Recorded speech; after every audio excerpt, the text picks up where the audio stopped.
She's an award-winning writer, a hunting guide, archery and rifle instructor, keynote speaker, and all-around outdoors woman who encourages you to get outside, hunt, fish, shoot, and savor all that life has to offer. And now, here's your host, Mia Anstein.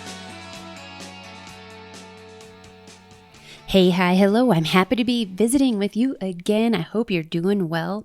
Today, I'm going to be talking a little bit about an elk hunting adventure and also sharing some little, sometimes forgotten treasures on the elk hunt and safe storage solutions for your firearms. Stay tuned. We'll be right back.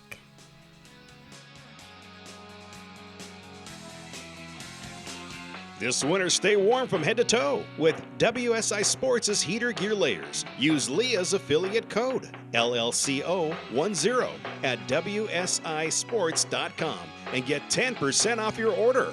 All products are proudly made in the USA. WSI Sports is bringing back pride in American-made clothing. That code once again, LLCO10 for 10% off at WSISports.com. Have you been out on your hunting adventures this fall?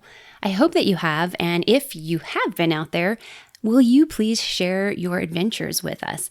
Go to Mac Outdoors on Instagram or Facebook and let me know what you've been up to, whether you've been successful or not, if you've seen anything really cool while you've been in the outdoors, or if you've harvested something. I'd love if you tagged us in your posts on social media. I actually had a mule deer tag for a second rifle season in Colorado, and I did get out there for 4 or 5 days.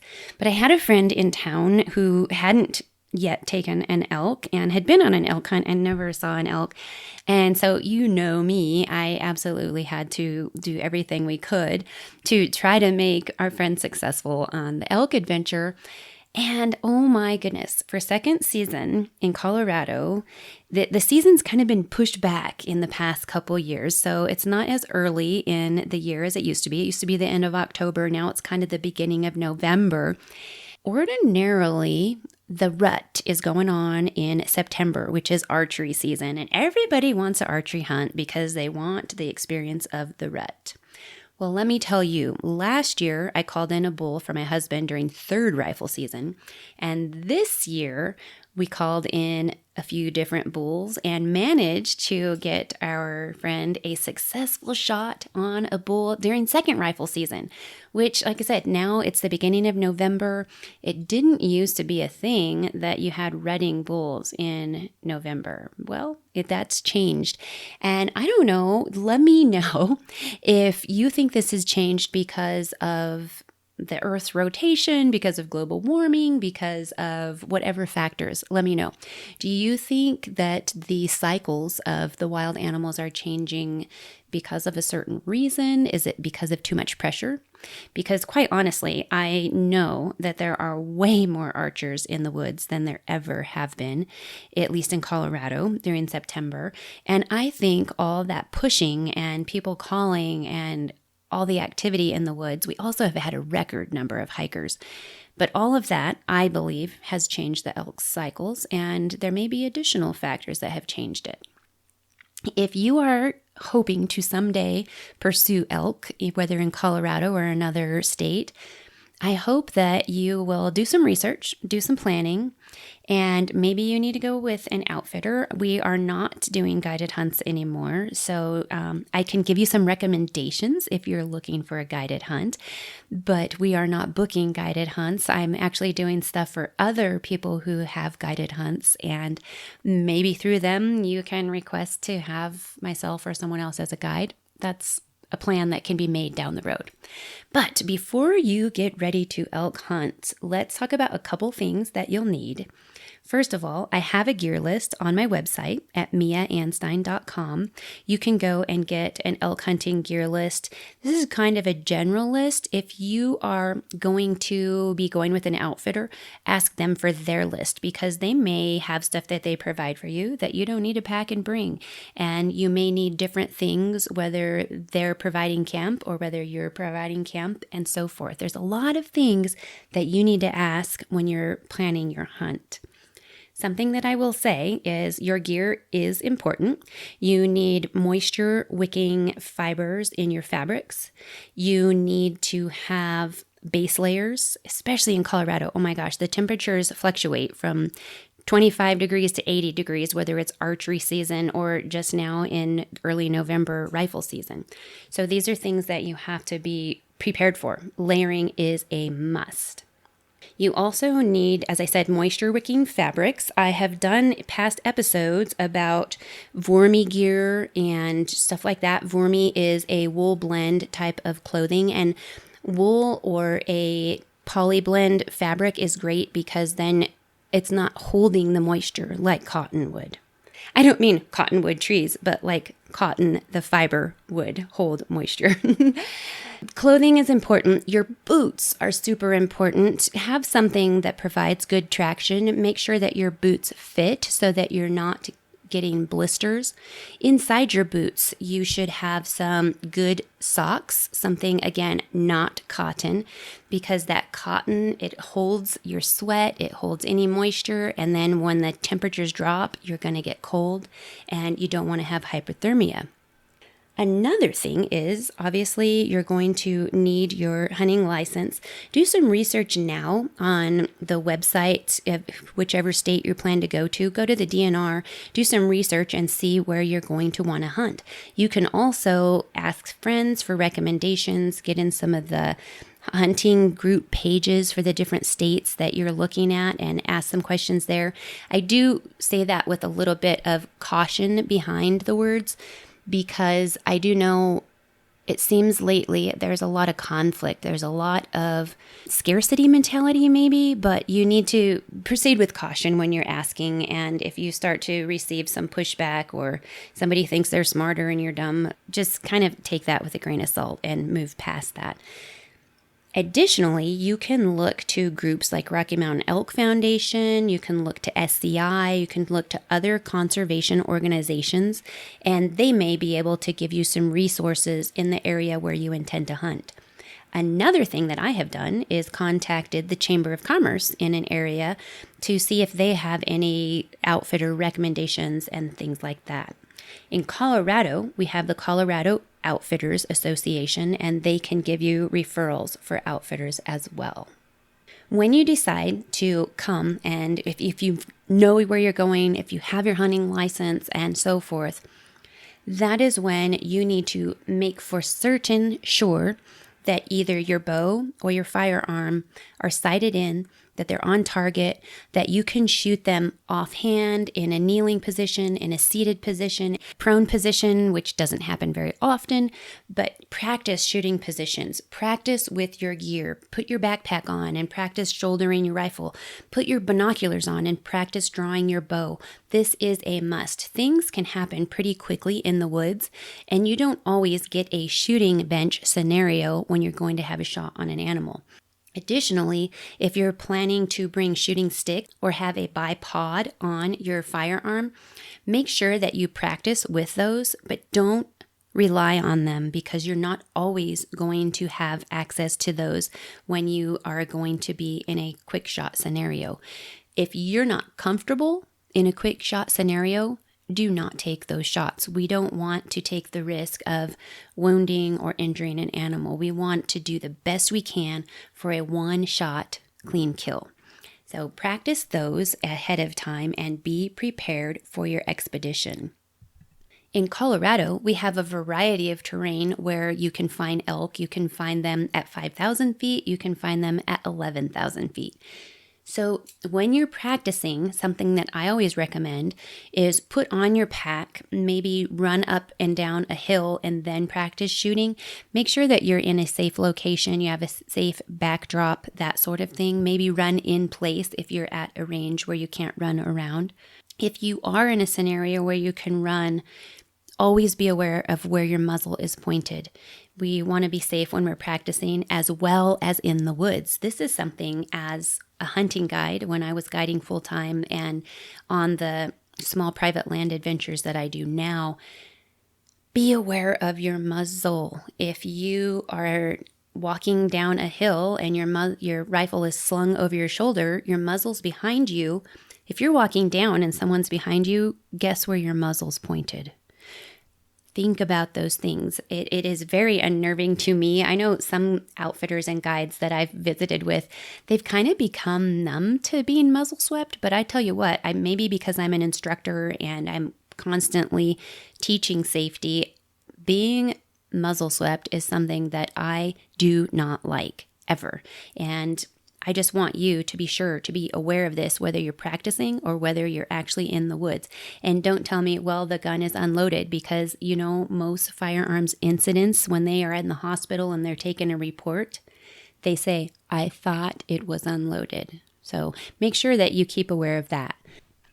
As archery hunters, you can also practice in like a running up and down hill, stop and draw your bow and shoot at a target situation. This is something that I suggest because when you're in the field and you're hiking up and down the hill, you don't always have that time to wait for your heart rate to go down before you get to a shot. So if you're there and you're huffing and puffing and panting and trying to be able to draw your bow or mount your rifle and get a crosshair on an animal, the animal's not going to stay there forever and wait for you to calm your heart rate in order to get a shot. And in a future episode, I will talk to you about how to shoot under stress. But for today, we're just kind of talking about preparation and being prepared. Something that I really urge you to do also, if you don't have hills in your area, I was recently, one of my good friends came and visited, and if you go to Gun Talk on YouTube, you'll see we did a recap of our hunt. And one of the things is my friend KJ, he's with Gun Talk, he's living in Louisiana. There are not hills there. And I've joked about this and, we're going to go up the hill over there. And he's like, these aren't hills, these are mountains. Well, what you can do to prepare for this if you do not have mountains in your area is find bleachers at a stadium, at a school. Make sure you have permission to be there. I know there's a lot of restrictions with the recent pandemic and all the shutdowns, but if you can find something like that to climb up and down, some type of stairs, that can get your heart rate up as well and prepare you. When you put your backpack on, when you do this, if you sidestep up and down a hill or bleachers, it'll also help you with hiking on uneven trails, because when you're hiking in the mountain, you're not always on the trail when you're hunting, and the trails up there are not a finely groomed trail like you might find if you're climbing a 14er where thousands of people are going every day. So keep that in mind, get in shape, make sure that your gear, that you're comfortable with it, that you know how to load, how to unload, and you know how to get your optic on the target and so forth. It is such a joy to hunt with somebody that is confident in their gear and can actually enact what they have practiced when they're out in the field. If you have questions for me, you can email me. The email address is contact@miaanstein.com, or you can message me on social media. You can find me on Facebook, Instagram, Twitter, and a few other social media sites, and I'd be happy to answer your questions personally or on another episode. And in the meantime, stay tuned. I'll be right back, and we're going to give you some safe storage tips for firearms. For the love of the outdoors, open spaces, and mountains, shop www.mia.limited/one. The Mac Outdoors Mountains Are Calling series of apparel is perfect for you or your loved ones. Support the channel and shop now. www.mia.limited/one. We're at the POMA conference in Franklin, Tennessee, and I am here at Freedom Frames with Garrett Dudley. Yes. Tell me all about the frames and what they are. Yep, it's doable today. Yes. So I've been working with my hands since I was a teenager, started off building log cabins, and for the last 16 years, I've been making a living with a stair business, sell stair parts and custom stairs and install handrails and balustrades and that kind of thing. So a couple of slow weeks several years ago, I came up with an idea I punched out this model right here, which is my Sentinel model, which is made to go in the wall. Okay. And so I took that to my first gun show, got really good reactions. Had a couple of young men come up and say, man, we love your product, but we rent, we can't cut a hole in the wall. So I came up with these other two models. So let's start from my first model. This is a Sentinel. Okay. It goes in the wall between the studs. It's wicked fast. It's got room for a longer gun or a revolver. This little guy here is removable or reversible for an extra clip, mace, or snickle bar, or whatever you feel like you want to hold or hide. It's got room also up top for a second piece or a shelf, money stash, keys to your favorite motorcycle that you don't want your kids to have, etc. And like I say, it goes between the wall. It looks great when it's shut. That's job one. If it doesn't look good when it's shut, you should spend your money on something else. Mm-hmm. So there's my inside recess model. Okay. Now, these two are surface mount.